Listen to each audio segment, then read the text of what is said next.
Welcome to రోటి పచ్చళ్ళ series లో ఇవాళ నేను ఇంకొక రోటి పచ్చడి చేస్తాను. టమాటో పచ్చడి, టమాటో నువ్వులు వేసి ఒక పచ్చడి, రోటి పచ్చడి చేసుకుంటే అబ్బబ్బబ్బబ్బబ్బా అసలు అదిరిపోతుందండి. ఈ టమాటో పచ్చడికి కావాల్సిన ఇంగ్రీడియంట్స్ మీ కిచెన్ లో ఉన్నాయా లేవా ఒక్కసారి చూసిరండి.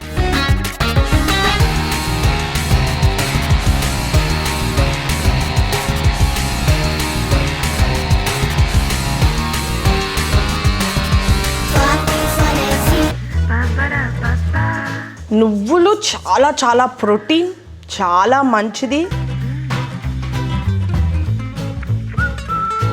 టమాటో పచ్చడి నాకు అసలు చిన్నప్పుడు టమాటో అంటే అస్సలు ఇష్టం ఉండేది కాదు. చూసారా, శనగపప్పు, మినపప్పు, ధనియాలు, జీలకర్ర, ఆవాలు ఇవన్నీ వేసి